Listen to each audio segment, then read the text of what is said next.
Gênesis capítulo 11, versículos 6 a 8. E disse o Senhor: Eles são um só povo e falam uma só língua. E começaram a construir isso. Em breve, nada poderá impedir o que planejam fazer. Venham, desçamos e confundamos a língua que falam, para que não entendam mais uns aos outros. Assim, o Senhor os dispersou dali por toda a terra e pararam de construir a cidade. Meus irmãos, se vocês estão ouvindo agora essa mensagem, eu creio que ela é resposta de Deus para a sua vida. Vamos orar e meditar juntos na palavra de Deus e aprender que existe uma força poderosa quando andamos em unidade. Por isso, devemos caminhar sempre em unidade para aumentarmos a eficiência daquilo que estamos fazendo.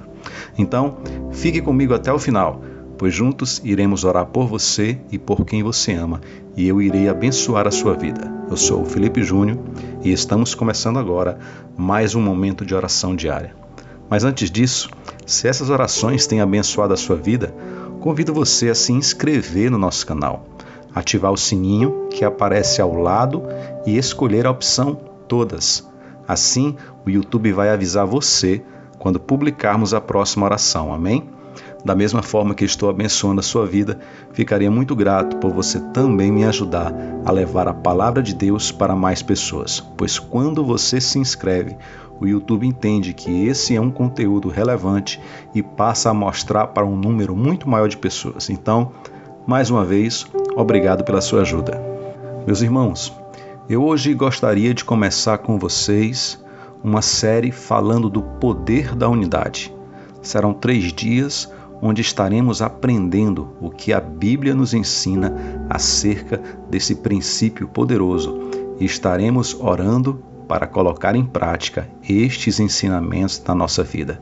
Então fique comigo nesses 3 dias e também compartilhe para outras pessoas, para que também elas possam ser tremendamente abençoadas com tudo o que Deus vai derramar entre nós.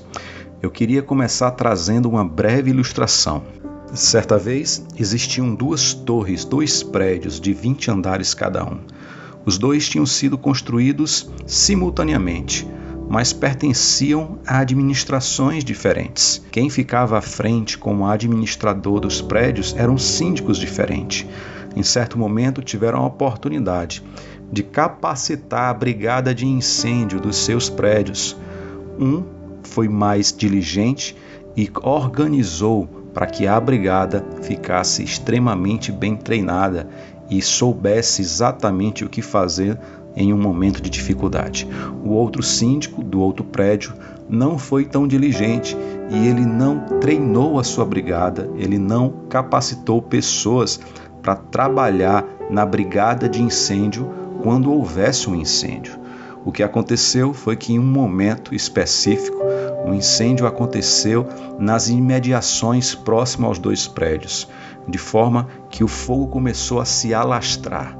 Aquele prédio que teve a sua brigada de incêndio bem treinada, eles foram muito diligentes e através do poder da unidade daquela equipe bem treinada, eles conseguiram debelar o incêndio de forma muito eficiente e rápida. Já o outro prédio, que não tinha treinado a sua brigada de incêndio, eles não souberam como agir de forma unida e eficiente para debelar aquele incêndio. O resultado foi que o incêndio ele se alastrou por 3 andares desse prédio, trazendo muito prejuízo. Meus irmãos, nessa breve ilustração que eu trouxe para vocês, eu mostrei o poder da unidade, da organização, em se conseguir realizar tarefas organizadas, pré-agendadas e planejadas. Sendo assim, eu queria falar para vocês da dificuldade de se andar sozinho, de se caminhar sozinho, de se fazer as coisas sozinhos. Meus irmãos, nós sabemos que quando nós estamos fazendo algum projeto só, a velocidade desse projeto ela é muito menor, porque o fato de estar fazendo sozinho faz com que a execução daquele projeto se torne mais lento. Quando você está trabalhando só e não em equipe, se você porventura desanimar, não haverá ninguém para que possa estar te animando, te impulsionando, te encorajando para continuar a fazer aquilo que você estava fazendo. Quando vem o cansaço, não existe ninguém que possa te substituir, fazer um revezamento com você. E tudo isso faz com que o projeto que você está à frente, ele se torne ineficiente, ou ele não tenha tanta eficiência como se você estivesse trabalhando em equipe. E aí eu quero dizer para você que então, trabalhando em unidade, nós podemos nos reunir para o bem, mas nós também podemos nos reunir para o mal. Existem reuniões, meus irmãos, com pessoas que afastam você do centro da vontade de Deus. Existem outras reuniões por propósitos e projetos que também te afastam dos caminhos do Senhor. E é exatamente isso que fala lá em Gênesis, no capítulo 11, no versículo 6 a 8. Leia comigo a palavra que diz assim: E disse o Senhor, eles são um só povo e falam uma só língua, e começaram a construir isso. Em breve, nada poderá impedir o que planejam fazer. Venham, desçamos e confundamos a língua que falam, para que não entendam mais uns aos outros. Assim, o Senhor os dispersou dali por toda a terra e pararam de construir a cidade. Meus irmãos, o texto que nós acabamos de ler nos traz a narrativa do episódio da construção da Torre de Babel. Os homens se reuniram para construir uma torre, para fazer com que essa torre ela tocasse aos céus. Foi uma forma que os seres humanos encontraram para voltar a se aproximar do Senhor, não por um relacionamento saudável com Deus, mas sim pelos seus próprios meios, pelas suas próprias forças. Eles queriam construir aquela cidade, aquela torre, para fazer com que os seus nomes se eternizassem pela história e eles não fossem divididos nem espalhados pela face da terra. O Senhor enxergou e viu que a intenção dos seus corações não era uma boa intenção, porque a forma correta de se aproximar de Deus não é fisicamente construindo a torre que nos alce aos céus.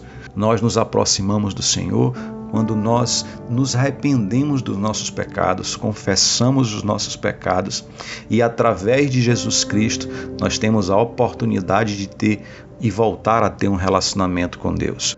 Então o Senhor observou que os homens trabalhando em unidade, trabalhando em um só propósito, eles conseguiriam grandes feitos. Desceu o Senhor com a Trindade, com o Pai, com o Filho e com o Espírito Santo, para confundir a forma de comunicação deles, para quebrar a unidade, para que eles não pudessem então construir essa torre e não pudessem continuar se desviando dos caminhos do Senhor. Meus irmãos, a chave que nós aprendemos, que nós recebemos dessa passagem, é uma chave poderosa, porque nós passamos a entender através desse princípio bíblico que quando o homem ele trabalha com uma só visão, com uma só unidade, unido por um propósito com outras pessoas, esse homem, essa sociedade, ela prospera, ela avança e ela conquista os seus grandes feitos. A aplicação que nós trazemos para a nossa vida é que é muito importante você caminhar em unidade com as pessoas que têm cercado você. Na sua família, você precisa caminhar com unidade. As pessoas que estão ao seu lado, elas precisam ter a mesma visão que você tem. Mas essa visão que você tem que ser uma visão saudável, tem que ser uma visão próspera e uma visão que abençoe a coletividade do teu lar.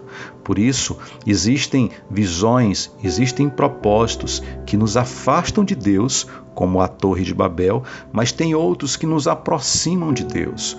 A visão que nos aproximou do Senhor foi exatamente aquela trazida pelo próprio Deus, quando Ele, em unidade com o Filho, decidiu entregar a vida do Filho para que Jesus Cristo nos recolhesse, nos aproximasse novamente com o Pai e nos desse a oportunidade de termos um relacionamento novamente com Deus.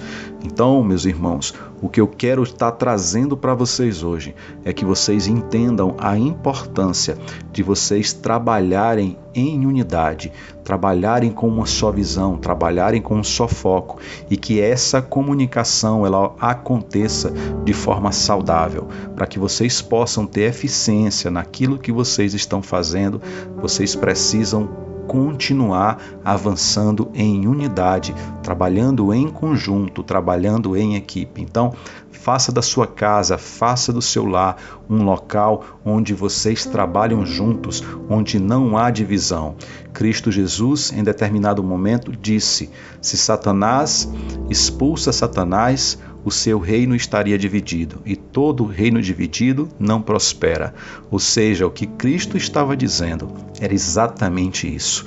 Quando uma equipe trabalha dividida, sem um foco, sem uma visão, essa equipe não prospera, esse reino não prospera. Então, para que você possa prosperar juntamente com a sua família, com a sua casa, no seu ambiente de trabalho, você tem que compartilhar a visão que Deus te deu, e você tem que fazer com que as pessoas trabalhem juntas e em unidade, para que todos possam crescer e avançar, uns ajudando aos outros. Amém? Meus irmãos, eu queria agora orar pela sua vida, para que esse princípio poderoso que nós aprendemos, esse princípio da unidade, ele tenha aplicabilidade sobre as nossas vidas. Então, se for possível, feche os seus olhos e ore comigo assim: meu Deus e meu Pai, eu te louvo, Pai, por mais um dia em que nós temos a oportunidade de aprender acerca da Tua Palavra. Deus, eu te peço em especial hoje pelos meus irmãos, Pai, que essa palavra encontre na mente deles, Senhor Deus, um local onde ela possa ser enxertada como uma semente. E essa semente, ela possa então brotar da terra e ela possa virar uma grande árvore, Senhor Deus, fazendo com que muitos frutos venham a surgir dessa árvore. Senhor, que esse ensinamento que foi hoje levado para os teus filhos, esse ensinamento, Senhor, ele possa reproduzir muitos efeitos na vida dos teus filhos, que isso possa frutificar, que eles possam ter as suas ações e atitudes agora pautadas nessa direção, nesse alinhamento, que eles possam entender que o poder da unidade é um poder que vem de ti, porque tu és o Deus que trabalha em harmonia em tudo que faz. Todos aqueles que trabalham por um propósito específico, esses prosperam e avançam, porque o seu trabalho é mais rápido, porque nesse ambiente, se existe alguém desanimado, esse alguém vai voltar a ficar animado pela ajuda de outra pessoa que está próximo. Se existe alguém cansado, alguém substituirá essa pessoa e dará continuidade ao serviço, e esse serviço será feito com muita eficiência, Pai. Nós te louvamos e nós te agradecemos e pedimos a Ti, Pai, que essa palavra tenha aplicabilidade sobre as nossas vidas. Faz, Senhor Deus, que os nossos lares sejam orquestrados, eles sejam regidos numa só visão, e uma visão que vem de Ti, uma visão de um casamento próspero, uma visão de uma família saudável, uma visão de relacionamentos saudáveis, uma visão onde as pessoas se honrem e se respeitam, Deus. Essa é a oração que nós te fazemos neste dia, que nós possamos caminhar como um corpo só, unidos e avançando para o propósito que Tu tens para as nossas vidas. Em nome de Jesus, é assim que nós oramos. Amém, amém e amém. Meus irmãos, que poderoso é falar com vocês sobre o poder da unidade, sobre o poder da visão, sobre o poder de se trabalhar com o mesmo foco. Eu espero que essa palavra, ela verdadeiramente, ela paute a vida de vocês e os relacionamentos de vocês de agora em diante, para que vocês se tornem pessoas extremamente usadas pelo Senhor em tudo que vocês fizerem, se tornando extremamente eficientes, e e vocês possam conduzir outras pessoas para locais de segurança, locais de paz, locais de abundância, em nome de Jesus. Se essa oração abençoa a sua vida, deixe o seu like e também compartilha com o maior número de pessoas possível essa mensagem. Existem pessoas que também estão precisando muito e você pode ser um agente de Deus para abençoar a vida delas com essa oração. Amanhã estaremos então trazendo a parte 2, a continuidade dessa mensagem de hoje, onde iremos falar também, mais uma vez, sobre o poder da unidade, agora em outra perspectiva. Aguardo você amanhã, estaremos novamente juntos em oração e saberemos que o Senhor está nos conduzindo para um local de paz, segurança e prosperidade e muita unidade, em nome de Jesus. Eu sou Felipe Júnior, que Deus te abençoe e até a próxima oração, se Deus permitir.